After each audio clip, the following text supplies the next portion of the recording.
willingness to come before the United States Senate and his unwillingness to go before the FBI for a background investigation so that we can know without any question what happened and what he is capable of doing and being. But he showed his cards. He just kept going. It was interesting. He just kept going yesterday. Because then he had to, you know, it's one thing when you're testifying the first time, and so you kind of got the veneer. And it was all very, you know, it was very appropriate how the first hearing happened in terms of the way people were posturing themselves. But you know, I've been a prosecutor. I actually specialize in sexual assault cases. Let me tell you, there's a jury instruction. And a jury instruction that a judge will give a jury. They will say, when you're evaluating the credibility of a witness, check out their demeanor toward the proceedings. So I'm going to ask you, the American public, the jury on this, to check out the disposition of these two individuals to the proceedings. We had Dr. Ford there, who was willing to give everything she's got. She said, how can I help you? I don't need to take a break if you don't need to take a break. She said, I'll take a cup of Coca-Cola instead of a cup of coffee. She said, what can I do to give you more information? Her disposition toward the proceedings was entirely about wanting the American people to know everything she knows without any hesitation.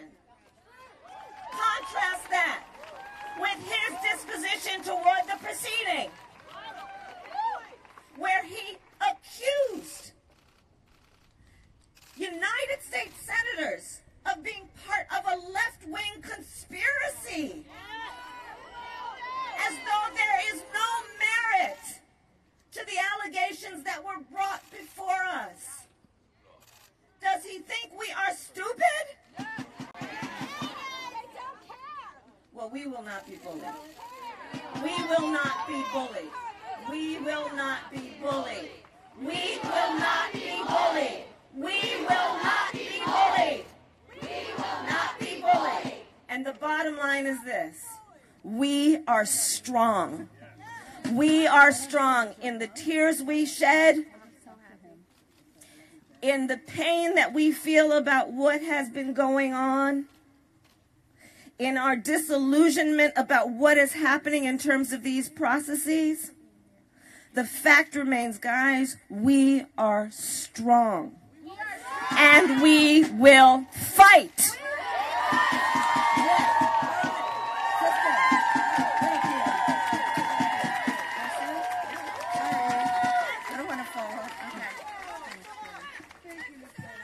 Well, thank you so much for my extraordinary colleagues standing with me today. They have done God's work on that committee. They have spoke truth to power. They have fought back. They have tried their hardest to hold Judge Kavanaugh accountable. Their cross-examinations were searing. The testimony they created was important and powerful. So I want to talk about what's been happening. It's been a disgrace. This entire process has been a disgrace. The fact that this committee has been unwilling to do the basics, to do the background check, that is the norm. This is not special for any judicial nominee. Certainly a Supreme Court justice, you should have a completed background check. The FBI has not completed their background check because they have not investigated these allegations. They have not investigated the allegations of the 3 women that have come forward in the last few weeks. They have not cross-examined Mark Judge. They have not asked him to testify under oath. They have not asked about the people that were at the party. Have they cross-examined PJ? Have they cross-examined the other people at the party? No, they have not. So the process has been disgraceful. What happened at the hearing yesterday was disgraceful. Why? Should she be cross-examined by a prosecutor? She is not on trial. She should not be cross-examined by a prosecutor. Why? When the prosecutor turned her eyes on Judge Kavanaugh, took out his calendar, asked him about a weeknight when he was with those exact friends, going to ask him about how many drinks is too many drinks, they shut her down. They were not willing to let her keep going about that one weeknight that he was actually out with those very same friends. Has anyone investigated those homes? Has anyone looked in those homes to see, is the layout as Dr. Blasey Ford actually described? No, because the FBI has not been allowed to investigate. Because why? This president is afraid. This president is afraid of the truth. He is afraid of getting to the bottom of it. Who else is afraid? Judge Kavanaugh. Judge Kavanaugh is afraid of the truth. When my colleagues asked him, when Kamala asked him, four of the senators have already asked you why you won't call for an FBI investigation, he could not answer her. He could not answer her. When Amy Klobuchar asked him so politely, so respectfully about his drinking, he attacked her. That behavior was outrageous. Outrageous behavior. When he tried to belittle Senator Feinstein when she's asking basic things like you need to have an FBI background check, he spoke over her. He stopped her from speaking. He treated her with such disrespect, such disregard, such dismissiveness. He is not worthy of a position on the Supreme Court. He is not worthy of the privilege to serve.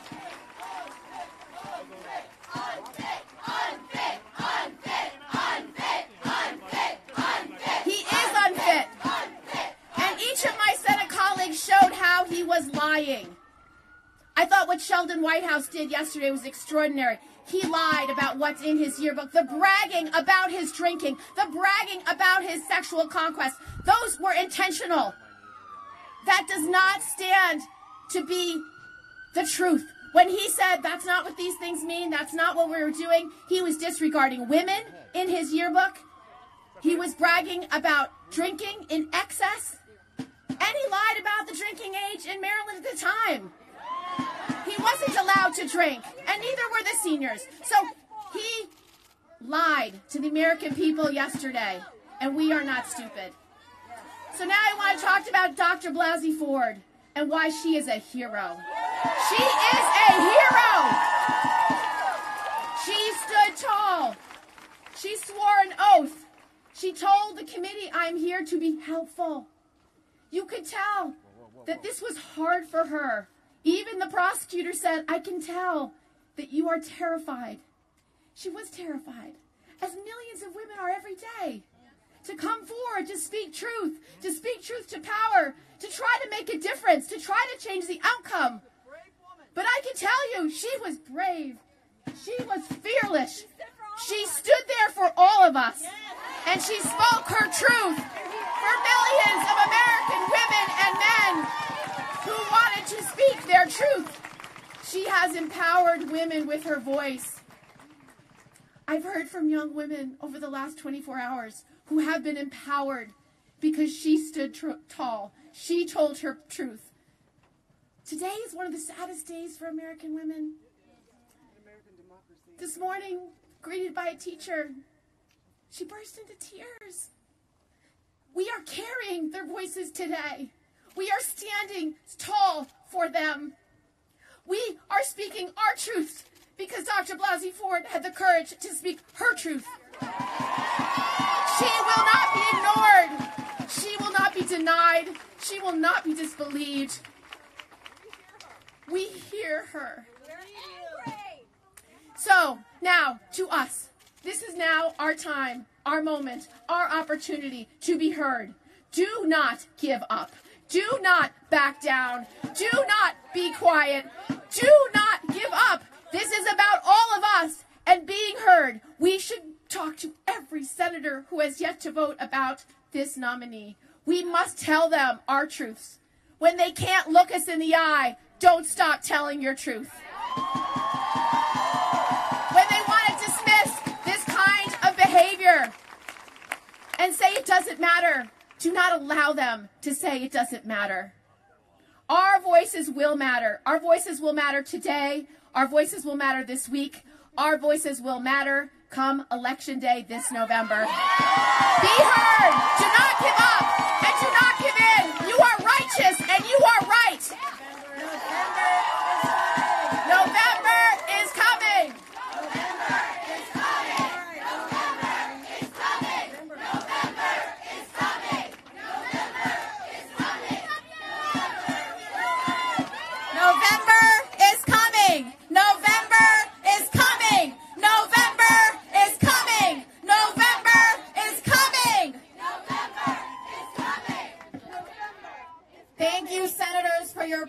free, for standing up for women, for standing up for the American people, the way Senate Republicans are not standing up right now. Thank you so much for everything you are doing for us.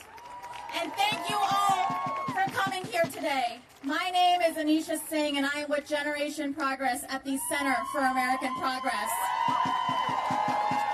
I speak for young people across the country who will be dealing with this justice for the longest possible time, for 30, 40 plus years. And we say no to Kavanaugh. Yesterday, in the Senate Hart Building, I wore tape across my mouth. I stood there still and silent, fist in the air. At one point, Capitol Police asked me if I wanted to be arrested, and I couldn't respond because I had tape across my mouth. And I wept. I wept because in that moment, I realized no one could hear me. I had no power in that moment. All I could do was allow tears to stream down my face and stand there, fist up, knowing what I was doing was right. And in that moment, the wind was knocked out of me when I thought of how Dr. Blasey Ford must have felt 100 times more terrified and powerless when Brett Kavanaugh silenced her. But despite the bullying, despite a hearing rigged against her, despite Republicans' refusal to call other witnesses or reopen an FBI background check, despite death threats, Dr. Blasey Ford courageously came forward to tell her story. And for that, we say thank you. Thank you, Doctor, for your courage, for speaking out for all of us. And yet, Senate Republicans are still insistent to ram this confirmation through. Well, let me tell you something. Women and allies of women are not here for this. Enough is enough. We will not stand for a second justice on our court who gets away with sexual assault. We have got to be better than this. We, the people, decide who sits on our courts. Whose courts? Our courts. Whose courts? Our courts. Whose courts? Our courts. Whose courts? Our courts. Whose courts? Our courts. Whose courts? Our courts. Thank you all for being here. We have a great lineup today, and the first speaker right now is Vanita Gupta, another courageous woman, President and CEO of the Leadership Conference on Civil and Human Rights. Look at this, guys! We are not mourning. We are the fight on our hands, and this is not over. Don't believe it for 1 second. Are we gonna fight? Yes! Hey, hey! Ho, ho! Kavanaugh has got to go! Hey, hey! Ho, ho! Kavanaugh has got to go! Hey, hey! Ho, ho! Kavanaugh has got to go! Hey, hey! Ho, ho! Kavanaugh has got to go! Look, I want to talk to you guys about something. We know yesterday was a national disgrace. We heard Dr. Blasey Ford with all of her courage, and she has inspired us. We are not giving up. We have a fight on our hands. And right now, as I speak, Elise just told me that her husband is in Maine. It's outside of Senator Collins' office, and there are as many of all of you outside of her office right now. Every office. We have Senator Tester now, who's come out. Senator Donnelly. We need Senators Murkowski and Collins and Manchin. We need all of you engaged. Call them up. Get your communities out there. We know what is at stake. We have been saying it for months. But yesterday put that squarely in front of everyone in this country. And look, women are rising because we know that power concedes nothing without a demand. And we are going to continue. Every minute, every hour of the next 24 to 48 hours matters so much. You all have brought so much energy to this fight. You saw the senators that are there. They're not giving up. We need to leave no stone unturned. Are we going to fight? Yes! Do we believe in justice? Yes! Is everything at stake for everything we believe in right now? Yes! That's where we are, guys. We are in this together. There are millions of people people around the country who never cared about the courts before and who are now understanding exactly what is happening. He lied. He has lied over and over again. He was belligerent. The amount of male rage in that room yesterday, it was scary. And for any of you and all of us that are full of rage right now, let's channel it. Let's get active. Let's make sure that everyone that we know is calling their senators, is showing up at protests, is going to Susan Collins' office and Senator Murkowski's offices and making our voices heard, because we are going to win this thing. I now want to present a dear friend and a hero who's been with us from the beginning, Alyssa Milano, who has been there as the leader of the Me Too movement. We were sitting for every minute yesterday, understanding and feeling, and I know that she is in this until we win. Thank you, everybody. Thank you. My name is Alyssa Milano, and I am a survivor of sexual assault. And silence no more! The courage of survivors will always be stronger than the misogyny. The lives of survivors will always be more important than Brett Kavanaugh's job position. When I was sexually assaulted, I wasn't that much older than Dr. Ford. And I watched yesterday in that room, and I was horrified when those Republicans refused to believe her, refused to even question her, and refused to take her allegations seriously. Victims of sexual assault often do not report what happens because they know all too well that our stories rarely are taken seriously or believed. And when it comes to sexual misconduct, our justice system is broken. Now, it took me years after my assault to voice the experience that I had to even my closest friends. It took me decades to tell my family that it ever even happened. I didn't file a police report. I never told officials. I never tried to find justice for my pain because justice was never an option. And for me, speaking up meant reliving one of the worst fucking moments of my entire life. It meant recognizing that my attacker was alive. So I want to thank personally Dr. Ford for being so strong yesterday for our country as a patriot. Because all of us know too well that telling our stories mean being vulnerable to public attack. It means to be ridiculed by people. It means to be not taken seriously and not believed. And you know what? We are not alone. And this is the sad fact. 1 in 4 girls and 1 in 6 boys will be sexually abused before they turn 18 years old. This is the reality of survivors of sexual assault. Our journey begins with fear, and it ends for so many of us in fear. And yet today, we will not be silenced. Silence no more. Our stories are not rare. Show of hands, how many people in this crowd have been victims of sexual assault? I want you to look at each other. If you have not been a victim of sexual assault, I want you to look around. Look around you right now.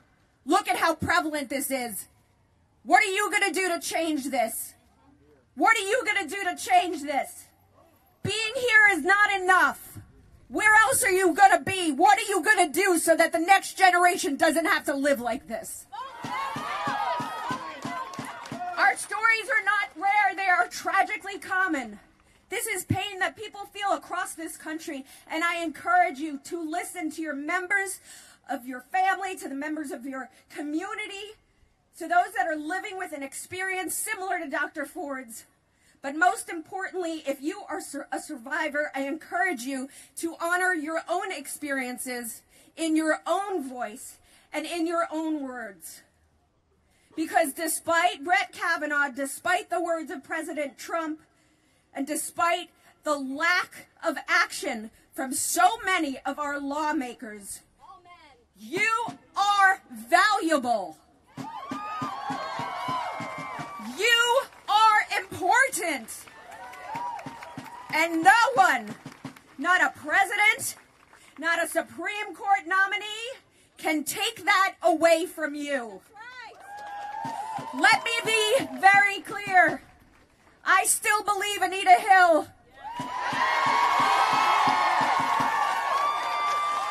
I believe Dr. Ford.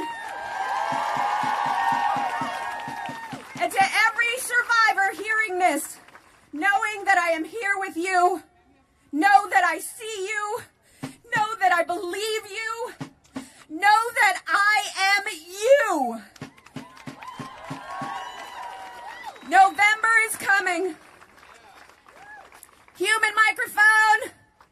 I believe that we will win. I believe that we will win. I believe that we will win. I believe that we will win. I believe that we will win. Thank you very much.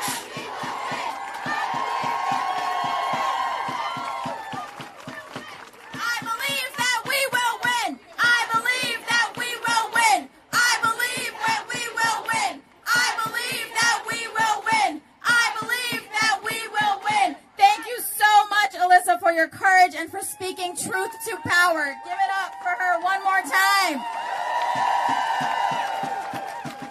Next up, we have Lily Eskelsen Garcia from the National Education Association. Please join me in welcoming her. Qué honor estar aquí con ustedes, con luchadores para la justicia. How wonderful to be among the rabble-rousers for justice. So I'm an elementary teacher. That is not for cowards. And I represent 3 million people who work in America's colleges, universities, preschools, elementary schools. 75% of us are women. This matters to us. It hits home. And we know that every single educator, everyone that has an influence over a child's life, it's our job to be the civics teachers, to have them understand not only their rights, but their responsibilities. They were watching. Children were watching yesterday. You know that. Young people were watching this yesterday.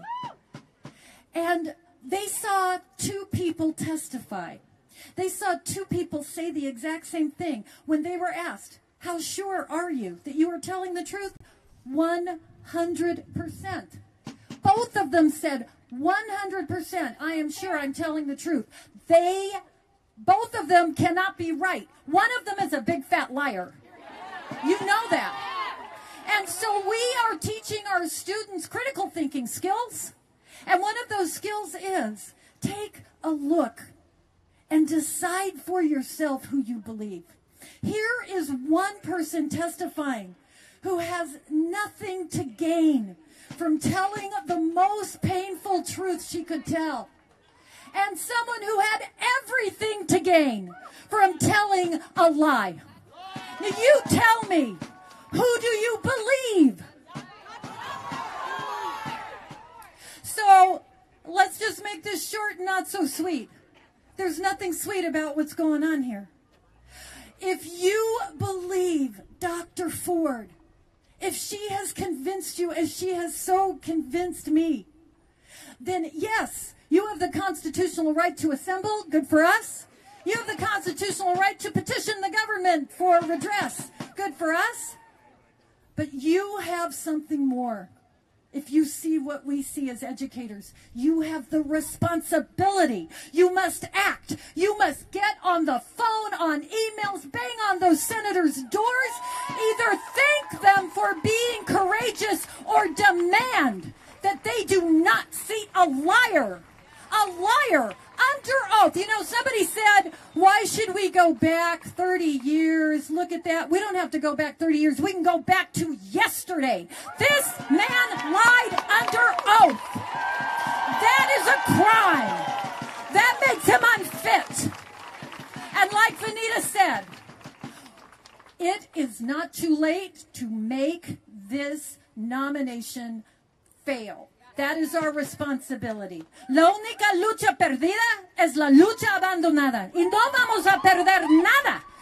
The only fight you lose is the fight you give up. We are giving up nothing. Go, fight, win.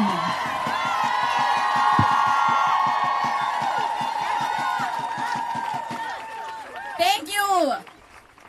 Next up, we have Joan Baez, who needs no introduction. She is an activist.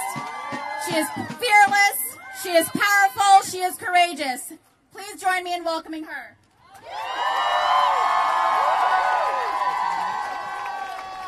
Hi, thank you. Thank you. Thank you.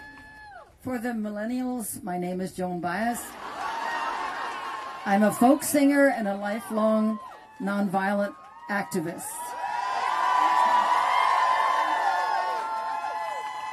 We are all functioning in the year of the bullies. The bullies run the day. One can lie, one can cheat, steal, basically kill. It gets easier and easier until there are people like you and like us who need to somehow get through to our people representing us, that they learn how to speak seriously. It's not bullying in our case. It's not bullying, it's speaking a truth. So when somebody says to you, oh yeah, what do you drink? See, you know what? That's not the point, mister. You know, that we really learn how to look this dog in the face and speak directly.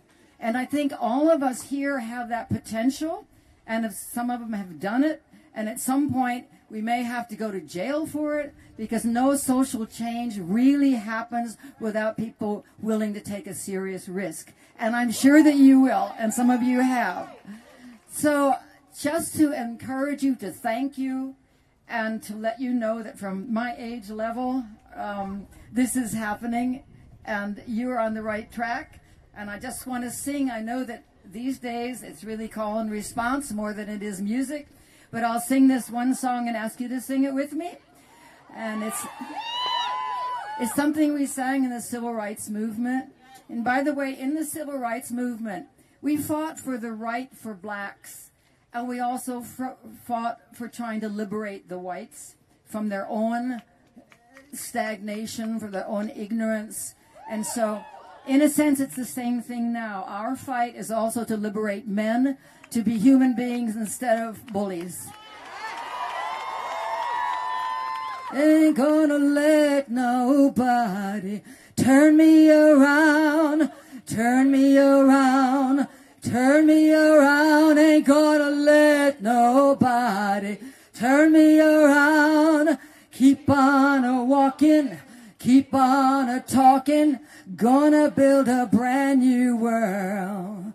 Ain't gonna let no Kavanaugh turn me around, no. Turn me around, no. Turn me around. Ain't gonna let no Kavanaugh turn me around. Keep on a-walking, keep on a-talking, gonna build a brand new world. Ain't gonna let no bullying turn me around, turn me around, turn me around. Ain't gonna let no bullying turn me around. Keep on a-walking, keep on a-talking, gonna build a brand new world. Ain't gonna let nobody turn me around, no. Turn me around, no. Turn me around. Ain't gonna let nobody turn me around.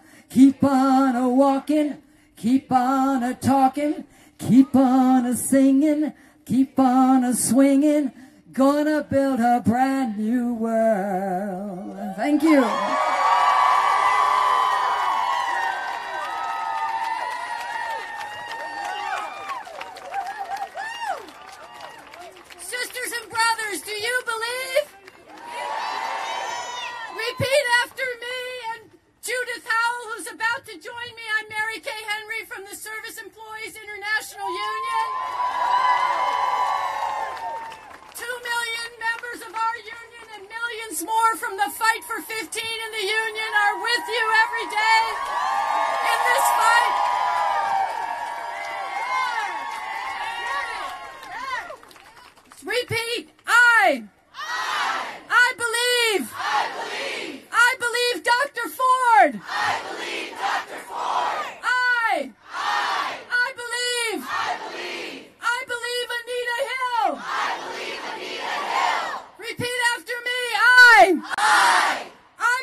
used her collective bargaining power to insist that every woman on the night shift have protections beyond the law that will protect her against bullying and sexual assault in the workplace. So we believe and we're ready to fight every step of the way alongside each and every one of you to insist that the Senate votes no on Kavanaugh and that we win in November. Good afternoon. The first thing I want to tell you is the members of SEIU, Service Employees International Union and Local 32BJ, we know how to pick our leaders. Good afternoon, my name is Judith Howell. I'm a proud member of 32BJ and a security officer here in Washington, D.C. I'm here today to let our senators know that working people are tired of what's happening in America. We're tired of the voices of political donors being more influential than those of the men and women who vote for those politicians. We're tired of the voices of sexual assault victims being ignored so that people like Brett Kavanaugh can make decisions about what women are allowed to do with their own health care and with their own bodies.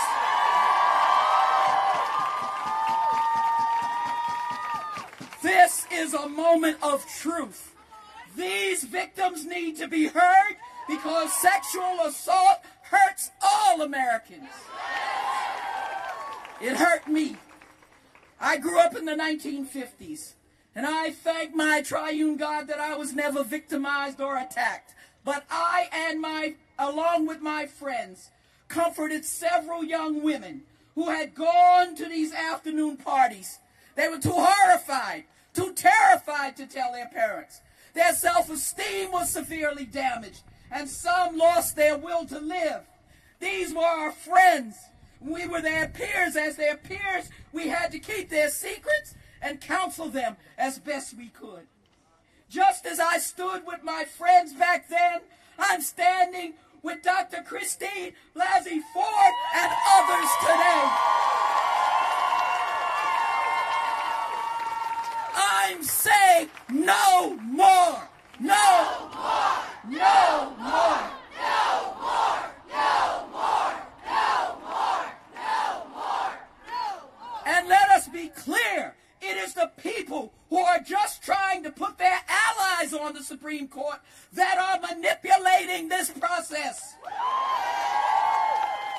We are out here today to tell them that the voters will not stand for this. I just want to get up in the mornings how I used to get up, loving my country and believing that my countrymen and countrywomen would protect me. We're starting here today by demanding the U.S. Senate reject Brett Kavanaugh's nomination.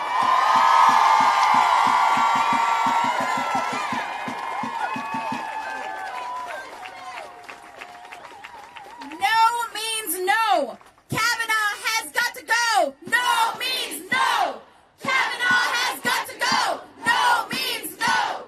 Kavanaugh has got to go. No means no.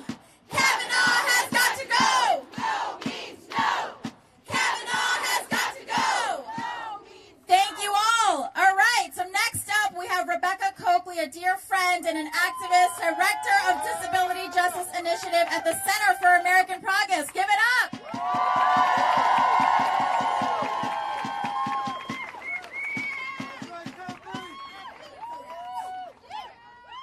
So I sat at my desk this morning, and I tried to figure out what the hell I was going to come out and say to all of you. In the disability and the chronic illness community, we talk about spoons. And we talk about having enough spoons, which is a metaphor for the amount of energy that you have to expend on a given day just dealing with y'all's ableist bullshit. And I want you to know I woke up this morning, and I opened my metaphorical utensil drawer, and not only was I out of spoons, but I had one splinter of a chopstick left, and a packet of hot sauce from Taco Bell, and and a spork. But then when I woke up this morning, on my way, getting ready, I heard a familiar sound, but it was way too early for my kids to be up. But I poked my head in their room, and I hear my daughter, who snores really loudly. And in between her snores, I hear her saying, "Stop Kavanaugh. Stop Kavanaugh." And so I did what all parents do. I went and threw on my Dream Defenders, I've Been to the Future and We Won t-shirt. I went and got my Lady Parts Justice purple velvet uterus cowboy hat. And I stepped out of my door just like all of you did this morning. We sure as hell wanted to crawl into a ball and back in our beds. But we can't, because surrender is not an option. We will continue to fight for ourselves and fight for the generations to come, to fight for that 5-year-old sleeping and snoring Stop Kavanaugh. 4 out of 5 disabled women in this country are survivors. But on the flip side, all survivors are disabled women. Because of the trauma you experience. Because there is no way that what you dealt with does not impact how you dress, how you work, the education you get, if you feel safe even going to your damn schools, the jobs that you have. These are all aspects of daily life that include you in the disability community. So welcome. Dr. Ford is one of ours. And as one of the disability community, we see you and we fight for you. And when we fight, we win. Back in the 80s, we climbed up the steps of the damn U.S. Capitol to get the ADA passed. We climbed up these steps when they refused to give us actual physical access to justice. And let's not forget, we shut Congress's ass down to protect the Affordable Care Act.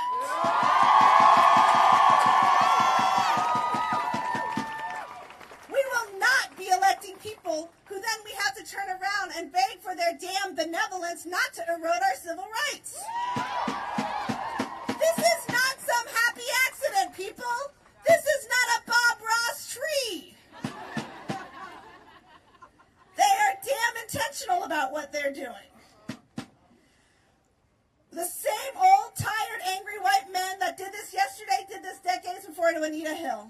And will do it decades from now to our daughters and our sons if we don't stop them and show them that this is not the legacy we're leaving them with.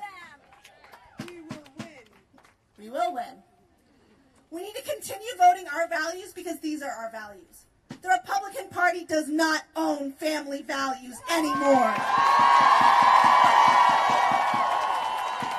We're taking them back today and every day. We're taking them back in November, and we're taking them back in 2020. And I am thrilled to pass the microphone to Amanda Harrington, who is joining us, who is a brave and courageous assault survivor. Let's give it up for Amanda.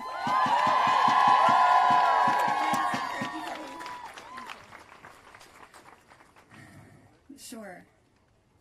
Thank you so much, and thank you all for being here. This is really overwhelming to see. Thank you. When I was 19, I was dragged in an alley and raped. And I went to the emergency room for help. And I talked to the police and I asked them for help. And they didn't believe me.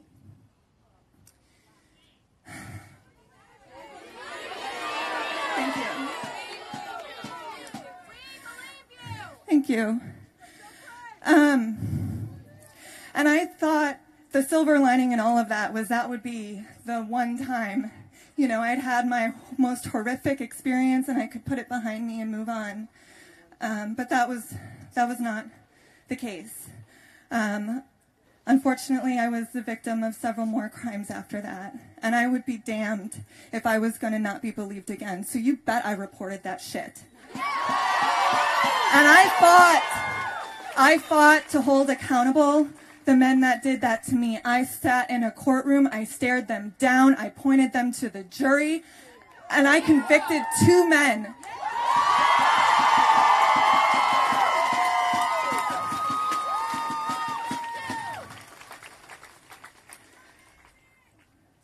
The thing that's incredible about all three of those cases is that I had different relationships to each of those individuals. The crimes were all different, but I remember exactly where I was. I remember what it felt like when I felt their breath on me. I remember what it smelled like. I remember their faces. That's how I know that Dr. Blasey Ford was telling the truth.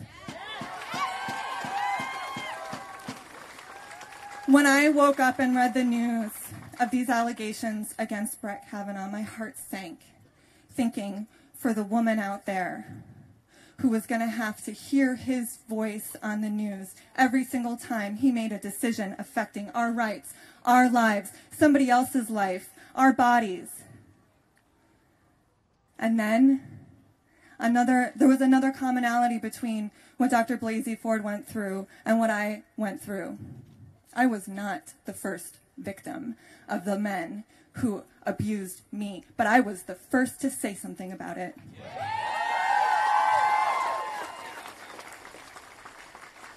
So I understand exactly why it took her a long time to come forward. I understand why she did so at first privately to her friends. I understand why she did so privately to her representatives. And I understand why she agonized over the decision to make her name and her face known.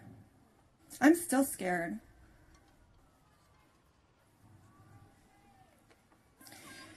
Here's the thing, though. Thank you. And here's the thing. If this nomination moves forward without the courtesy of a full investigation into the claims against him, it will no longer just be these three brave women who came forward who feel that pit in the stomach every time we hear his name when he makes a decision about our bodies and our lives and our rights. It's going to be every single one of us. Every single survivor is going to feel that pain, and everyone who knows a survivor, and everyone who cares about her, and everyone who looked at that woman yesterday and knew that she was the one to be believed. She was telling the truth.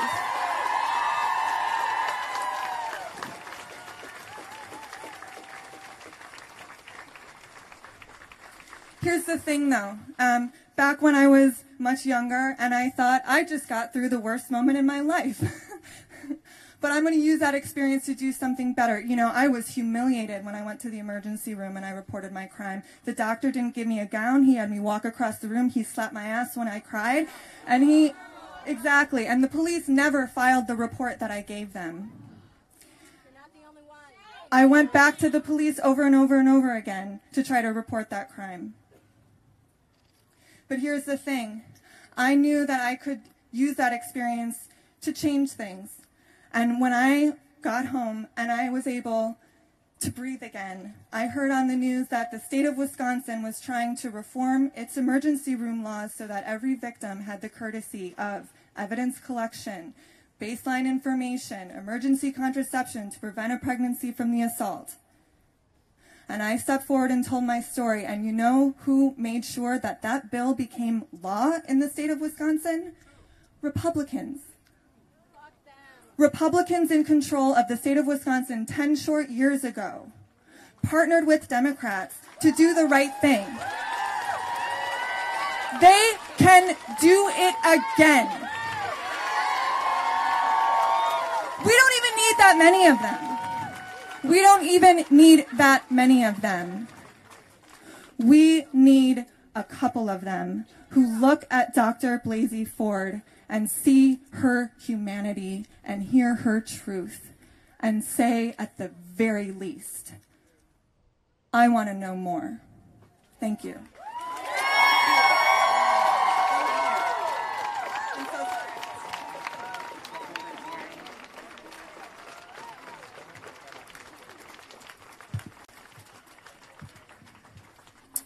Hello, everyone.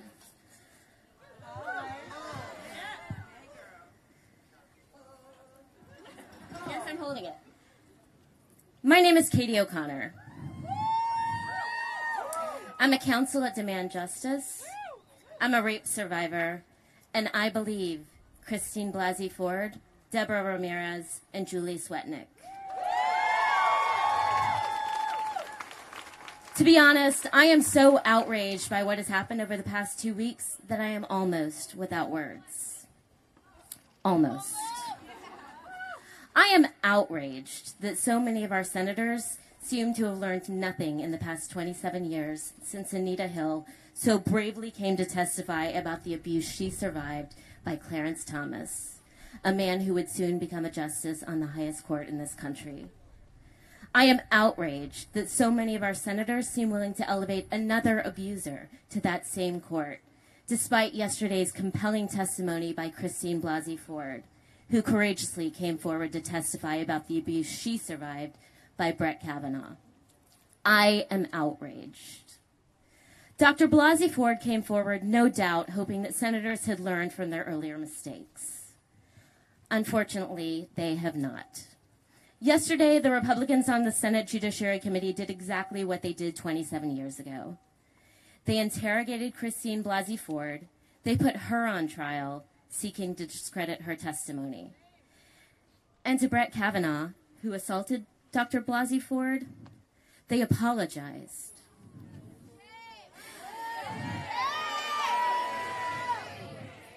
The 11 all-male Republican senators who sit on the Senate Judiciary Committee showed more sympathy for how attempted rape would impact his career, than how it impacted his victim for more than 3 decades. I know firsthand that it can take months or years or even decades to come to terms with the trauma of a sexual assault, and even longer to be ready to tell your story to others. For me, it's been a 20-year process that continues to this day. This is the first time I've talked about my experience in public.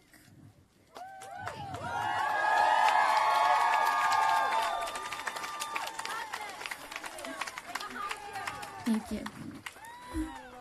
I also know what many survivors want most out of sharing our stories is to stand in solidarity with other survivors, to give ourselves power over the trauma that we have survived. I'm speaking out today to try to reclaim ownership over something that it has sometimes felt owned me. I know that Christine Blasey Ford had nothing more than that to gain from coming forward and sharing her story. And I understand that sharing her story has come at a great personal risk to her. Christine Blasey Ford has no reason to lie. If Deborah Ramirez and Julie Swetnick were given the opportunity to share their stories, I know they would have no reason to lie either. Brett Kavanaugh, on the other hand, had every reason to deny this. Every reason to lie, again, under oath, and repeatedly. This was not the first time he lied to the Senate Judiciary Committee. Lock him up! Lock him up! Lock him up! Lock him up! Lock him up! Lock him up! Lock him up! Lock him up! If he was so willing to lie earlier, why wouldn't he have been lying yesterday when his nomination was on the line? It's time for senators to make a moral judgment.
Spalding.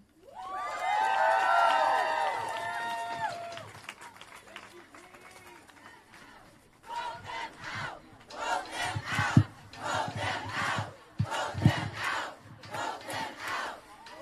Good afternoon, everyone. You are a beautiful, powerful, inspiring crowd here today. I'm Stephen Spalding. I'm with Common Cause, a nonpartisan watchdog organization with more than 1.2 million members across the country, holding power accountable and working for an open and an honest democracy. Shame on Mitch McConnell. Shame on Mitch McConnell and every member of the United States Senate that will aid and abet his efforts to, quote, plow right through this crisis. Shame. Apparently, there is nothing they heard yesterday from Dr. Ford's courageous testimony, causing them to pause or listen to we the people before voting even less than 24 hours after that hearing ended. They have completely ignored her story and the story of the brave other survivors that have come forward. We are here today because we stand with survivors of sexual assault and abuse. We stand with women and children and the poor. We stand with people of color. We stand with my fellow LGBTQ people. We stand with people living with disabilities, with students, with immigrants, with working people. Everyone whose civil and human rights are on the line.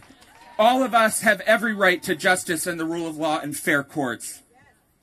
And we stand with the millions of Americans across the country who are uniting to say to the United States Senate they have zero business jamming through this nominee to the United States Supreme Court. There are no phony and artificial deadlines when it comes to giving this person a lifetime appointment to the building behind me. A person whose decisions will affect every single person in this country and people around the world.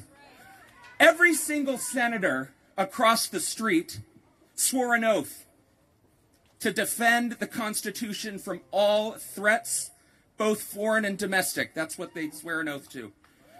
Well, one of those threats is the plummeting trust in our government and in our democracy. And when that undermines and threatens confidence in the Supreme Court, our country suffers, as does the rule of law. The disgraceful proceedings we've watched for the past couple of weeks and yesterday, this lockstep rush to confirm Kavanaugh is both a cause and an effect of this collapsing trust. You know, the Senate's power, and we heard from our courageous Senate leaders earlier today, is supposed to be serious, it's supposed to be deliberative, not a rush to judgment. And a vote for Brett Kavanaugh under these circumstances is reckless and irresponsible. So earlier, over the summer, my organization, Common Cause, called on the Senate to hit its emergency brake on Brett Kavanaugh, given the cloud that hangs over President Trump, the ongoing investigations into election crimes, and this court behind us, they could very well decide questions arising out of those investigations, and if Brett Kavanaugh is there, could forever taint any subsequent case's outcome. Since then, Senate leaders have continued, however, their reckless rush to confirm Kavanaugh, despite millions of pages of his relevant records being withheld from our view, from senators' view, his evasive answers under oath, his failure to answer basic questions about presidential power and presidential accountability, and without regard to survivors' requests for an independent, nonpartisan investigation into what they lived through. My friends, we still have time. We still have work to do. We need to stand united. The integrity of the Supreme Court and justice itself are at stake. Democracy is resilient, but it takes our constant vigilance to uphold its promise. Thank you all. And I want to now, it's my honor to welcome Tamika Turner of Planned Parenthood Action Fund.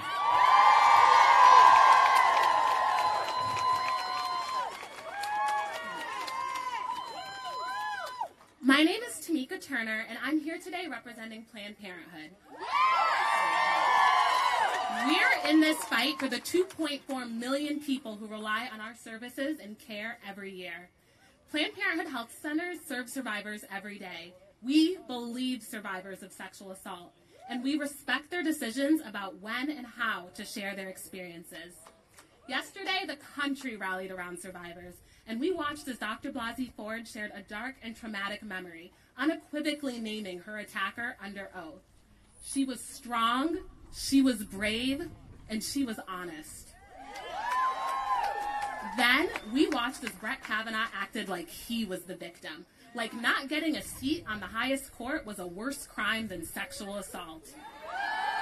And we watched as the Republicans on the Senate Judiciary Committee, all of them white men, by the way, fell over themselves to shield Brett Kavanaugh. Those men are using their power to dismiss and silence a woman who deserves better. We all deserve better.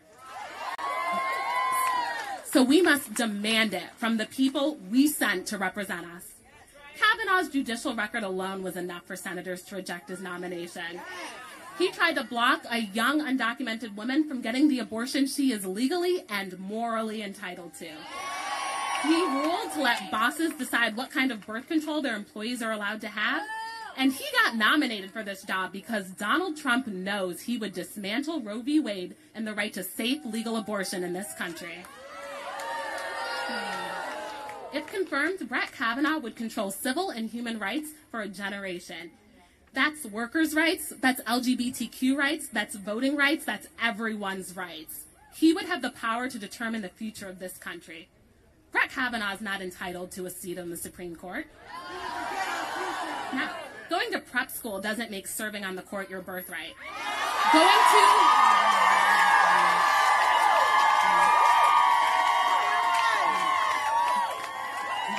Going to an Ivy League doesn't make serving on the court your birthright. And being a white man who has never been held accountable for your actions doesn't make serving on the court your birthright. The only birthright I'm interested in right now is the right of survivors to respect, to dignity, and to humanity. Republican leaders on the Senate Judiciary Committee failed survivors of sexual violence yesterday, and they're getting ready to fail us again. You either believe survivors or you don't. You either stand with survivors or you stand against us. They failed anyone who wants to control their body and their lives, and I can promise you, we won't forget it. Next up, we are going to hear from Kimberly McGuire, the Executive Director of URGE. Thank you.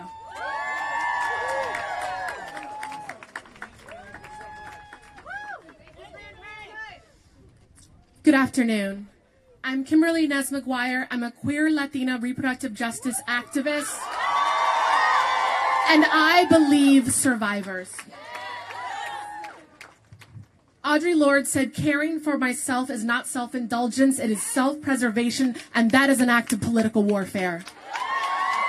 For the struggle ahead, we must care for ourselves and each other if we are to win and to make it to the other side. So in that spirit, I would ask for you all to take a breath with me. Breathe deep into your belly, let your breath nourish you, and exhale. Feel the earth underneath you, the air around you, and look around at all those gathered here today in the spirit of justice. In these times, we must remember to breathe. Make no mistake, Brett Kavanaugh has spent his life treating those with less power than he as playthings or punching bags. And to that we say, we do not consent. He has time and again sided with bosses over workers, against women, young people, people of color, and people with disabilities. And to that we say, we do not consent. If granted a seat on the highest court in this land, he would remake the law in his image, that of a boot standing on the necks of anyone who challenges the power and privilege of white male domination. And to that we say, we do not consent. The young people that URGE represents in Ohio, Texas, Alabama, Georgia, and Kansas do not consent to the dismantling of abortion access, to the disrespect of immigrants, to the erosion of voting rights. Kavanaugh has built a career harming those we love. And now he wants even more power over our bodies and our lives. To that we say, we do not consent. I am also, like many of you, a survivor. I was 19 years old and I did not report because he was rich and white and I was afraid of what his parents would do. I was afraid that if I spoke out, his privilege would be his protection and my undoing. But I am telling my story to you now because every time we tell our stories, another beam that supports rape culture in this country comes crashing to the ground. Dr. Ford did not consent. Deborah Ramirez did not consent. Julie Swetnick did not consent. And we, the people, do not consent to the placement of Brett Kavanaugh, a man whose own despicable words and actions have long disqualified him from a post on a body meant to embody and uphold justice. We do not consent. We do not consent. We do not consent. We do not consent. Thank you.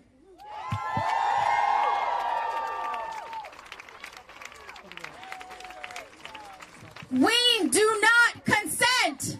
We do not consent. We do not consent. We do not consent.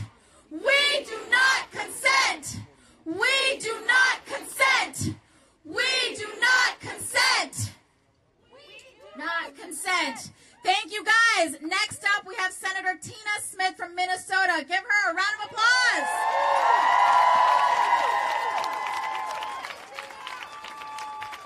Good afternoon, everyone.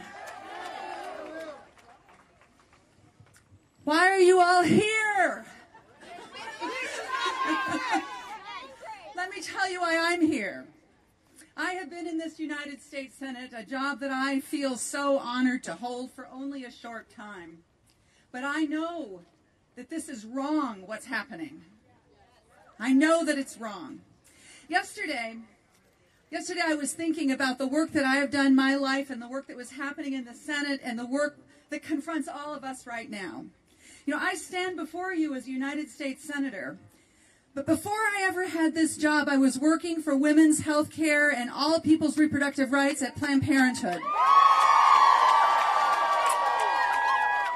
And yesterday, I was watching the powerful, compelling, heartbreaking, inspiring testimony of Dr. Ford. I was thinking to myself, my God, we are at a tipping point in this country. We are at a tipping point that we have been moving towards for so long. But now everybody, the question is, what direction are we going to tip? Are we going to tip towards more freedom, more justice, more opportunity? That's the way we need to go.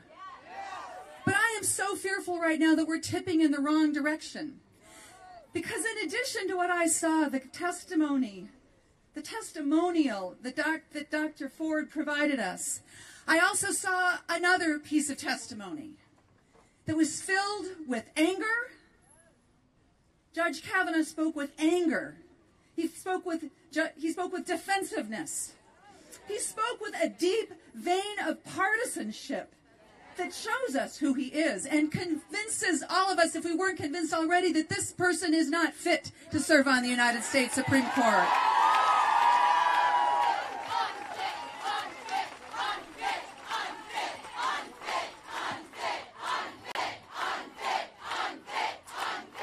Now, I had reached this conclusion many months ago. I reached this conclusion because I saw that he was drawn from a list of individuals put together by some of the most partisan and ideological groups that exist in this country today. I knew from his record and from his decisions that he was never going to stand up for women's reproductive rights. To the contrary, he was going to tear them down bit by bit. I could see from his record that he has taken direct action to take away voting rights, to end environmental protections, and maybe most concerning, at a time in our country where our president is under this cloud because of the interference of Russia in our election, because of the need of protecting that investigation. This is a person who has said in his decisions that our president doesn't need to follow the law if he thinks that the laws are unconstitutional himself. I mean, this is the basis of a constitutional democracy. This is the basis of a constitutional democracy. But what I saw yesterday convinced me even more that we need to stand up and rise up. So I look at all of you and I think about the thousands of millions of people around this country, just like us, who care about more freedom, more opportunity, more justice. And I think to you, as I look at you, your voices are strong, but only if you use them.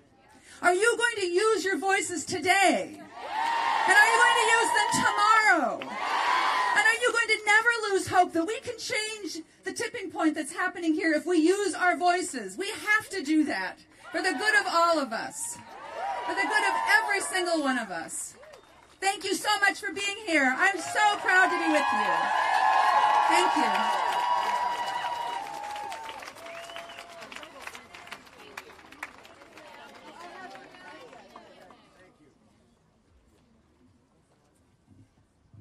Thank you so much, Senator Smith.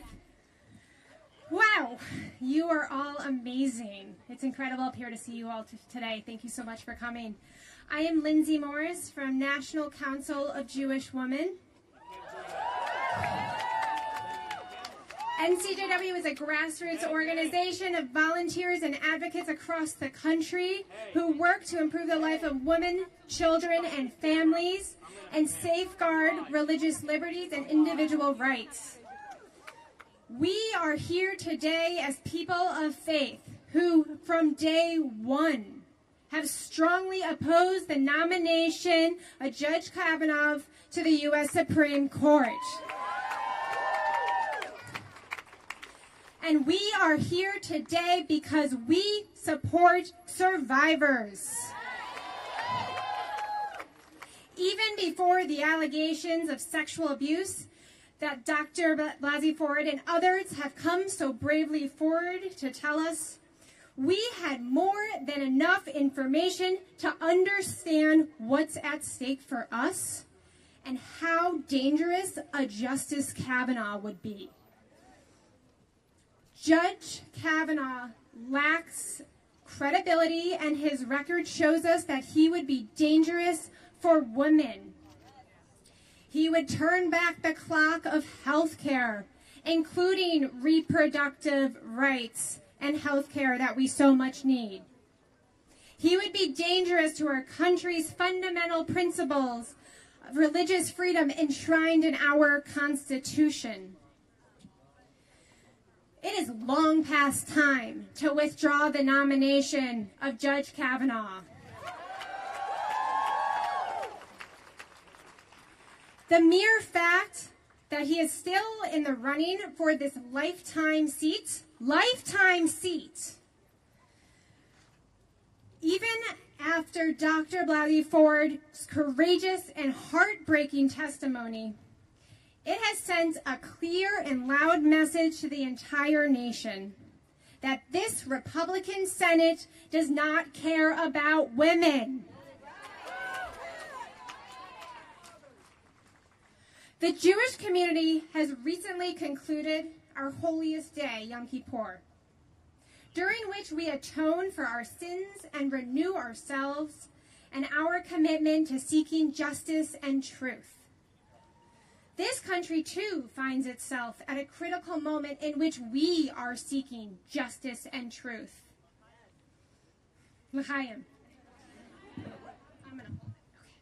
We cannot change what happened 35 years ago, but we can, as a country, let Dr. Ford know that we are with her. We are with her because we need to listen to women. We need to take allegations like this seriously, and the sham hearing yesterday is not an example of how we listen to survivors. As we seek truth and justice, Judge Kavanaugh has proven over and over again that he is not credible. NCJW joins all of you and our partners in speaking out in opposition to this nomination. Withdraw this nomination. He is unfit to serve a lifetime appointment on the highest court of the nation. Stop Kavanaugh. Thank you all so much for being here today.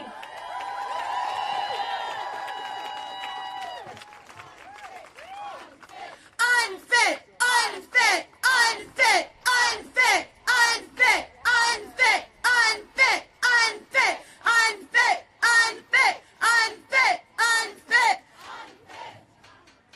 Hello, everyone. My name is Jess Morales-Ricchetto, and I'm the political director at the National Domestic Workers Alliance. Some things are bigger than us, bigger than a party, bigger than a presidency, bigger than one case or one man. Brett Kavanaugh's Supreme Court nomination is about a system of elite white men who believe that they can control us. They believe they can control our bodies at a party. They believe they can control our government with a sham hearing and control the courts that are supposed to give us justice. But we know that this system has never been meant for us. Not for black women or trans people or the millions of domestic workers who are exploited daily, who are resilient in the face of sexual violence, often at the hands of their employers. That is why we have had to say that we believe each other. This administration is counting on us staying quiet because that's what they think women should do. But we weren't quiet when we turned out for the biggest protest in our nation's history. We weren't quiet when we raised the alarm about the family separation crisis at the border. And we damn well won't stay silent as Republicans try to rush this vote to put a serial sexual assaulter on the highest court in the land. Brett Kavanaugh wants to be called Your Honor, but you have to have some honor to deserve that title. A man who assaults women and traumatizes women isn't fit to sit on the bench with Elena Kagan and Ruth Bader Ginsburg and Sonia Sotomayor. Brett Kavanaugh must withdraw his nomination. I am here today because our lives and our future are at stake. I have been around this country for these last couple of months fighting this nomination. I have shared the story of my abortion all over this country. I have shared the story of my sexual assault all over this country. And I have done it because at every step of the way, I have never been alone. Women have also stood next to me and told their stories. So many of them have told their stories today. They are living in the Hart Building to beg their senators to vote no against this nomination.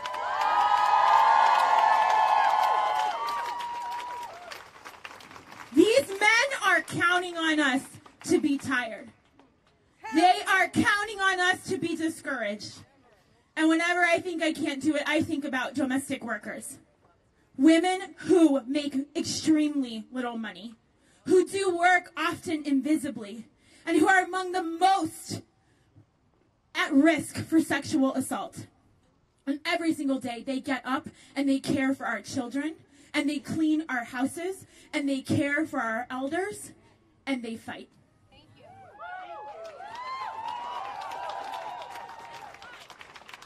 So I am not tired. I am not discouraged. And I will not stop fighting until Brett Kavanaugh withdraws his nomination and this court can be something we can be proud of.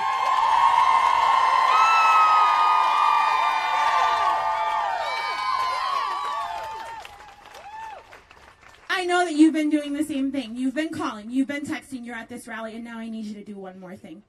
The vote is happening at any minute, and no matter what happens, we are going to the Hart Building, and we are putting it all on the line. I I have a train. I got a trip tomorrow. It doesn't matter. I'm going to be there. Are you going to be there with me?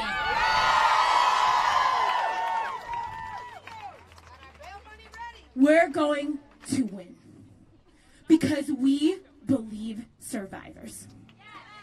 I believe survivors! I believe survivors! I believe survivors! I believe survivors!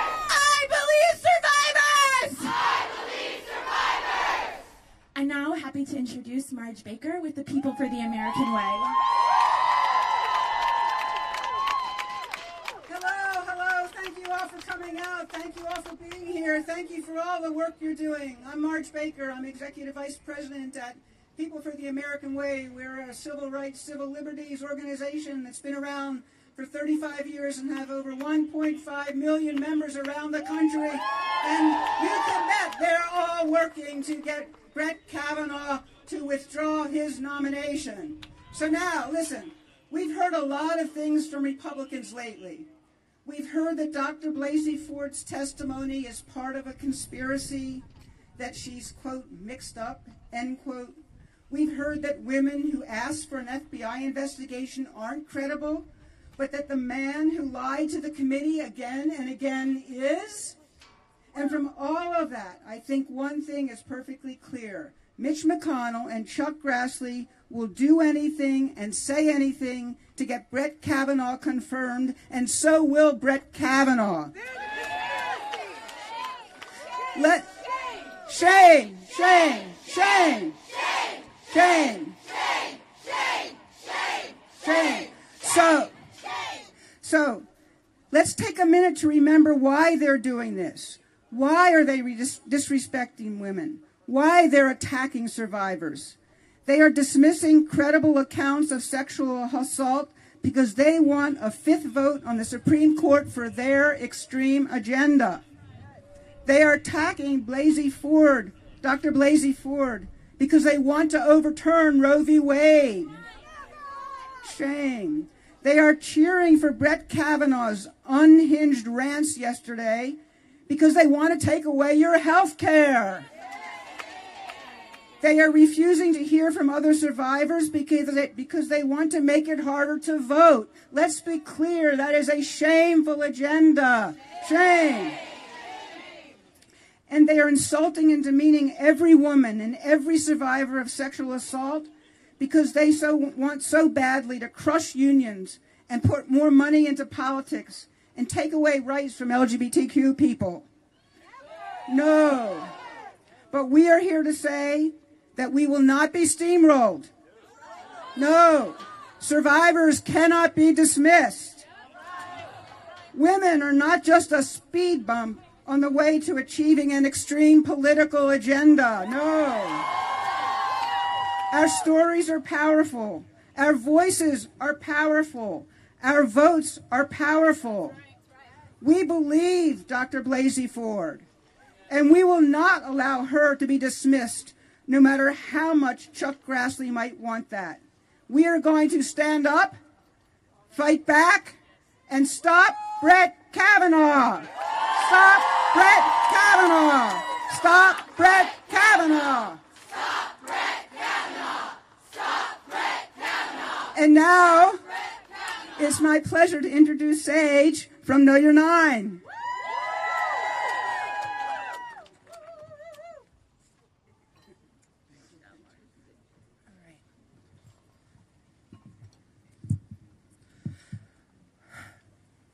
My name is Sage, and I am the leader of Know Your Nine. We are a survivor and youth-led project of advocates for youth that works directly with survivors every day to end gender violence in schools. I am a survivor of sexual assault, and I want to thank my fellow survivors for being here with us. We believe you and we support you. And I want us to take a moment for all of us that have had to build up walls around our trauma this week to make it through and bear witness to the pain that survivors have had to go through every day.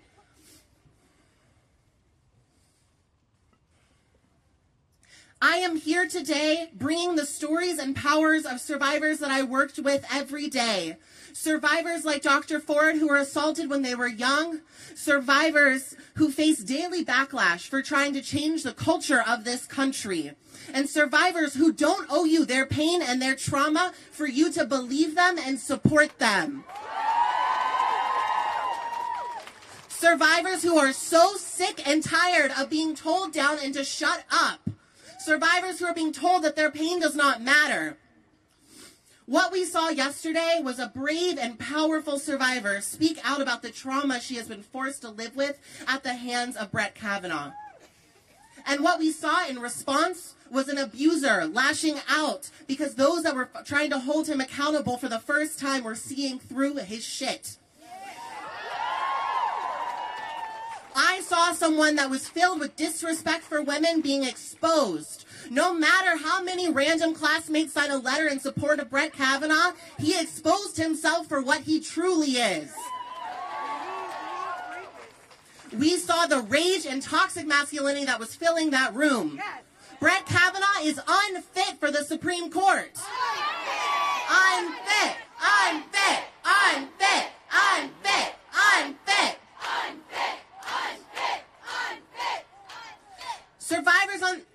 Republicans on the committee today have tried to silence survivors like Dr. Ford.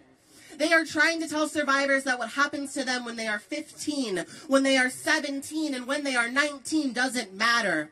They are trying to silence a generation. They have called her testimony garbage, but we are all here today because survivors' voices matter. Our stories matter, and our trauma matters. So repeat after me. Survivors. We believe you. We support you. We love you. And we will never stop fighting for you. Senators, we are... Oh, sorry. Call and response is done. Sorry. Great job. Woo! Love the passion. Okay. Senators, we are watching you.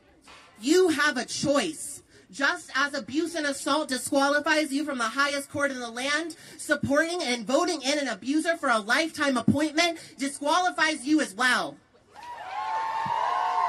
Survivors are watching you, and we vote.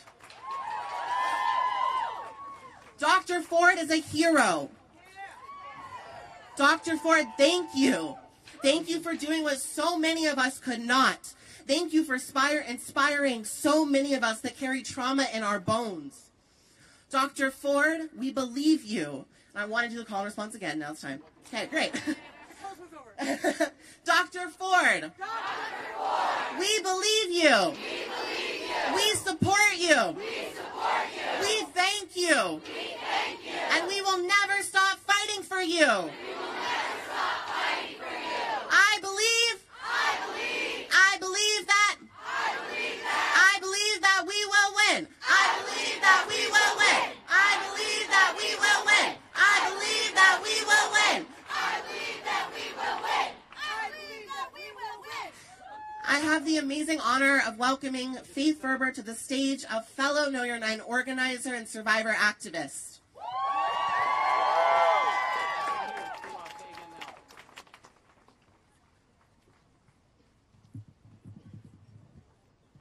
Fuck this, am I right? Yeah, I know. Things are really scary right now, and I want to make space for people to be afraid about what's coming. As a survivor, it's hard to feel hopeful when we're being shown over and over again that the people in charge of our country, making decisions about our bodies, our lives, our futures, will commit violence against others and support those who commit violence against others. So what I'm trying to hold on to right now, and what I hope others can hold on to as well, is the power of this awesome community. No matter what, as many people have said before me, there will always, always be people advocating for survivors. We won't be silent. We won't give up. The fight for a more just world is ongoing, and it's okay to tap out and take space for yourself and have others fight for you, That is okay. Everyone's healing process is different.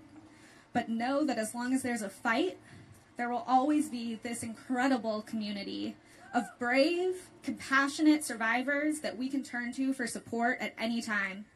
And that power can conquer anything.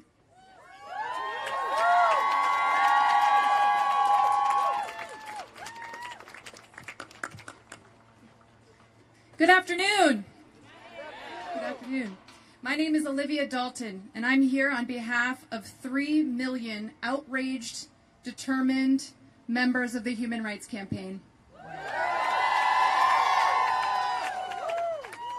Over the last 3 months, Brett Kavanaugh has been exposed as an extremist who threatens not only our access to health care, but our fundamental rights as Americans, as women, as LGBTQ people, and millions of others.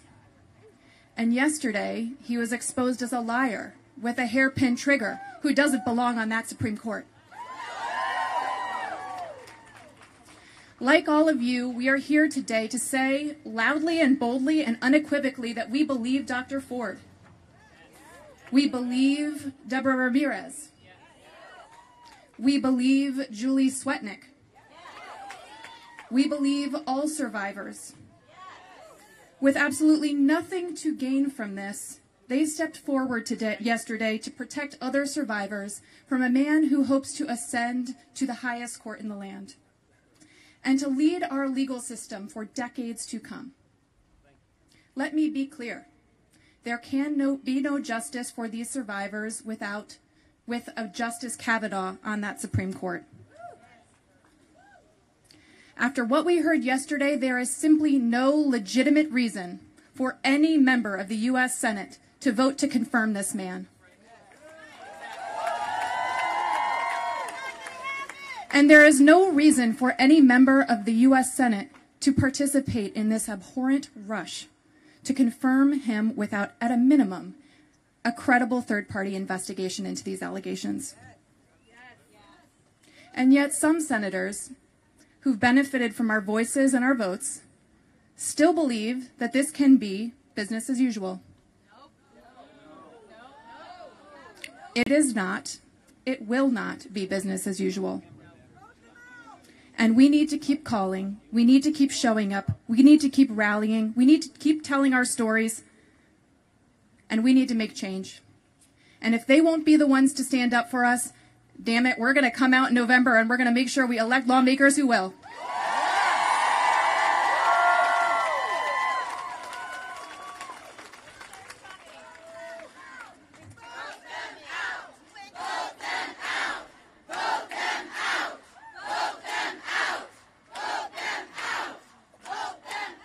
So I'll leave you with one final thought, and that's this. We have a responsibility to Dr. Ford. We have a responsibility to every survivor across this country. If we don't do everything possible to make sure this man does not get to the Supreme Court, it is not going to be the legacy that we want to leave behind for our next generation. We have to make sure the legacy of this moment is not one of history repeating. It's one of a tide turning.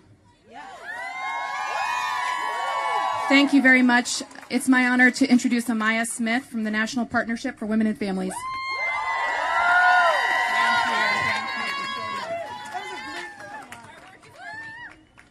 Thank you. Good afternoon, everyone. Thank you for hanging in here. It's a lot of speeches, I know.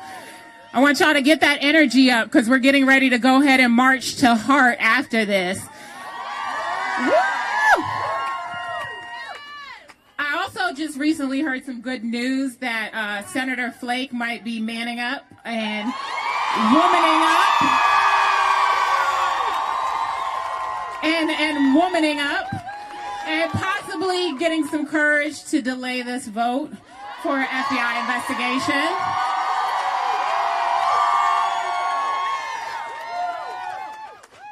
Thank you for letting me announce that, y'all.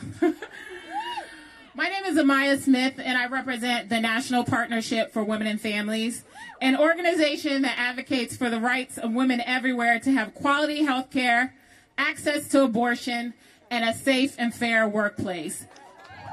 That's right, you can cheer for that.